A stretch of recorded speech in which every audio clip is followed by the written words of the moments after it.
Now, it's my great pleasure to trick Stu. I'll put this over here somewhere. Is to introduce our speaker tonight. How many of you read at least one of his books? At least one of them. And I had a chance, and a couple of us had a chance to have lunch with him. Almost 2 months ago, maybe a month ago or so. We were trying to figure out the date. I guess it was mid-January, early January. Got to take him out for lunch. And the cool thing was, he shared who he was and his passion, etc., like he writes in his books. Or maybe he writes in his books like he shares who he is and who God made him to be. And the cool thing was, with the more time we spent with him, I don't know if he got the sense, the more we didn't want to let him go. Lunch might have turned into dinner pretty soon. But, you started really appreciating everything he's saying. And we just instantly lined up. I met this guy, and in 5 minutes, he's already making fun of me. It's not hard to do, I understand that. He looks at me, I have a tattoo here, and it's sneaking through the shirt, and he goes, "Oh, you got a tattoo?" And I go, "Yeah." And he says, "You got one on your lower back in pink?" Yes, I do. So right there, I'm going, who are we dealing with? I know you 5 minutes, you're giving me crap. So I like that. I appreciate that. Just open the door, so now But he has the same passion. He has the same vision. When we talked, he was sharing what we were going to share with him. Are you kidding me? Unity. Eliminating the division between churches. Us men being one. And I was so happy and so encouraged to hear that coming from him. I just knew, yes, God, you picked the right one for us for this weekend. And I truly believe this. We're the right ones for Stu this weekend. Amen. We're all here for God, right? So let's give a good, big Washington.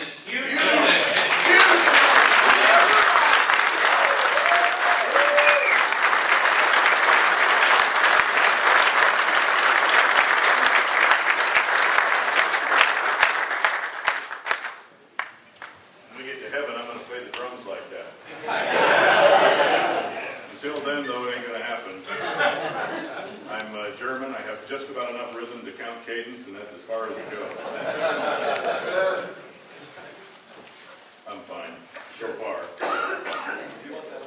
Also, I have more car wrecks and parachute accidents than most people, so I don't have a spine.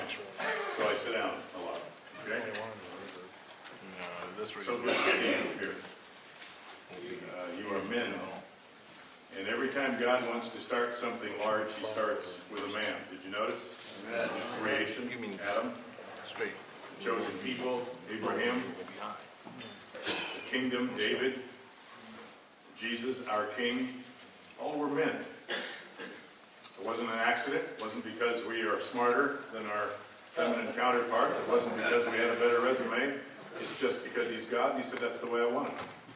So I look out upon you and I see all the unbelievable potential in the world.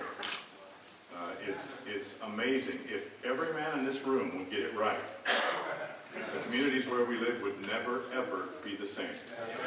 We would find not only him, but each other, and our oneness would become evident, and the people would know that the Father sent the Son. Right now, sometimes they get a little confused because we're confused. But we can be there. By God's grace, we're going to look at this book tonight. No other book like it.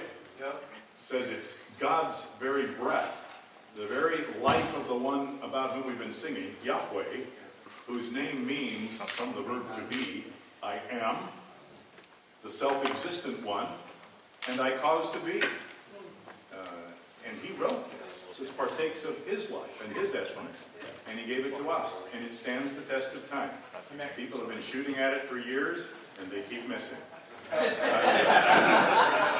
I put on the front of my Bible this little poem. I love it. Maybe because I was raised in a coal mining town.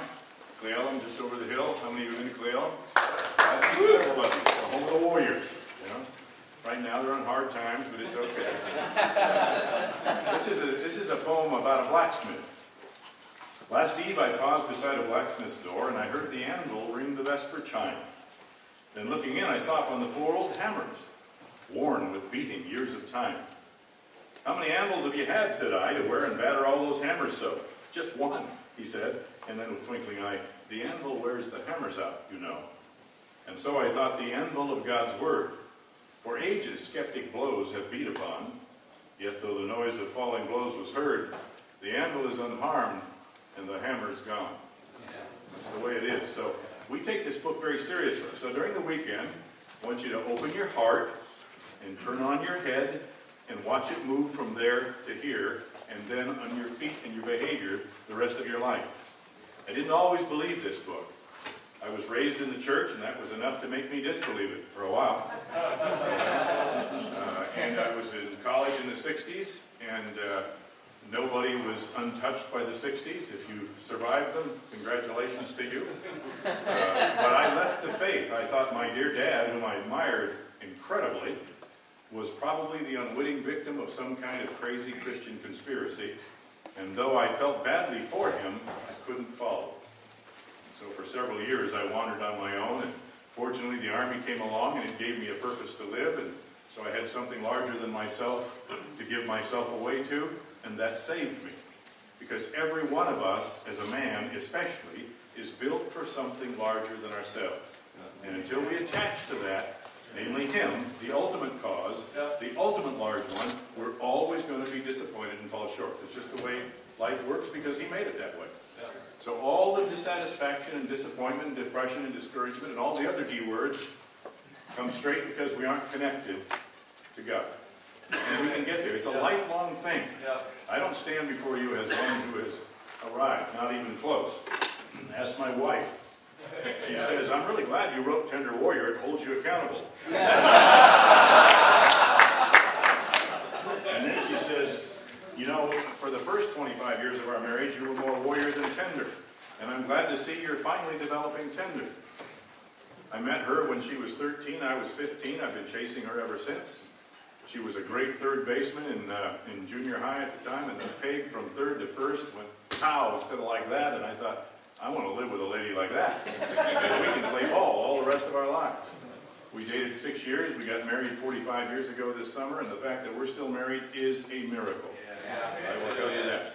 We're both German, we're both firstborn, we're both assertive in personality, we're both aggressive in spirit, and she grew up in a home where she, because her dad was such an abusive guy, abused his daughter in every way a father can actually terribly abuse his daughter. She grew up subconsciously thinking, I'll never be dominated by another man. And I grew up unsettled with my mom, who was insecure in her early years. We still talk about it today, and she's 89 this year, Dad's 90 this year. And I grew up unsettled in my relationship with her and determined I would never be manipulated by another woman. And so we there we are, you know. So I stand before you not as one who has arrived, but one who's on the pilgrimage and determined to finish strong. By God's grace, we can do that. Are there any octogenarians, 80-year-olds in our midst tonight? We're going to look at the life of an 80-year-old. My dad would be here if I hadn't left so early this morning. Not that he wasn't up. He always is, but he says it takes him about an hour and a half to get those 90-year-old bones moving the way they're supposed to. My dad is my greatest hero, and in some ways he's nothing like me. He would never stand up in front of a group of men like this. He's a very quiet man, very gentle man. Sometimes some people would say passive, but he is the patriarch of our clan, and all 37 of his descendants 100% walk with Jesus Christ. So that's a good thing, don't you think? In this book, my picture of my father as a young boy is seeing him sitting at the dining room table with this book and a whole bunch of other books about this book, wide open and determined to figure out what this was saying. It was a strong thing. My dad knows that we're at war. He knows, unlike so many American men, we're not on our way to Disneyland. This is a war zone. Life is a battle. And if you're not in a battle, it's because you don't make any difference. But if you're living for the King, you know how short you come and how hard the battle is. And if you don't know that, you either haven't lived long enough or you haven't thought deeply enough. But if you live long enough and think deeply enough, you'll understand this life is a battle and this planet is a war zone. We've come a long ways east of Eden, and it can be like hell on this planet. We don't have to live like hell, though. Though we're in a war, we don't have to become casualties. You read the end of the book, we actually win. So by God's grace, we're going to study some things as men that if we get a hold of, will actually help us be the kinds of warriors, if you will, that can win in this battle. It's a very strong battle. It's a very large battle. In fact, it's so large, it's cosmic in its proportion. It's actually the whole cosmos, all of creation, not just this planet, not just our solar system, not just our galaxy, but the cosmos is paying the price in this war. That's because there is an adversary, his name is Satan, who absolutely hates the living God. So the whole cosmos suffers and is experiencing a certain amount of deterioration because this is a war zone. And it's not only cosmic in its proportion, this war is absolutely global in its scope. All over the globe. The stuff you see going on in the Middle East today is just one expression of this war. Paper cuts are an expression of the war. Every disappointment is an expression of the war. When that guy comes up behind you on the freeway and latches onto your exhaust pipe like it's a mid-air refueling, and the battle going on in your car is twofold. In your own soul and outside with your circumstances.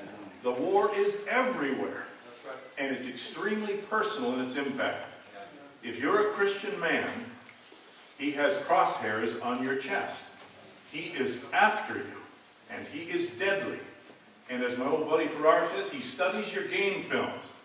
And he knows when you're in your stance and you pull that right foot a little bit further, he knows where you're going and he will prey on that. You are in a war zone, and he wants to pick you off. And he's really best at that when it's one at a time. That's why it's important we stick together. You remember that scene in Gladiator, my favorite scene in the whole movie. Whatever comes through those doors, stay together and survive. It's the same way in this book. Lone Rangers, by the way, there never was one. Even he had Tonto. That's right. But they always get picked off. They do. So we're going to study war this weekend as men, as warriors that God has called in the battle to serve Him. And we're going to be smart warriors, okay? We're going to be educated warriors. We're going to be thinking warriors.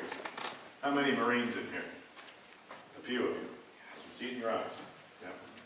Usually they have a tattoo also. Even pink.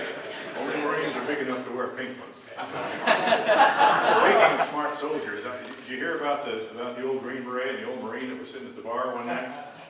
And they were watching the screen, and nightly news was on, and there was a guy on about the fifth story of this building who was going to jump off and commit suicide, and the Army guy pushed a 20 over and said, "I bet you $20."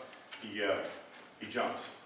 The Marine shoves his 20 over and says, "I bet you 20." He doesn't. Sure enough, he jumps.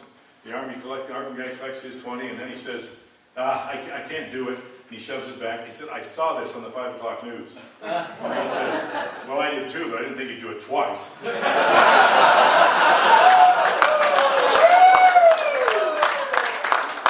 went both ways, right? He's telling the story, it was the beret that saw it. Well, we're going to be smart warriors. Okay, we're going to think this through. And we're going to talk about something that even in the war in Afghanistan today is the secret to the battle. Because this war is ultimately spiritual.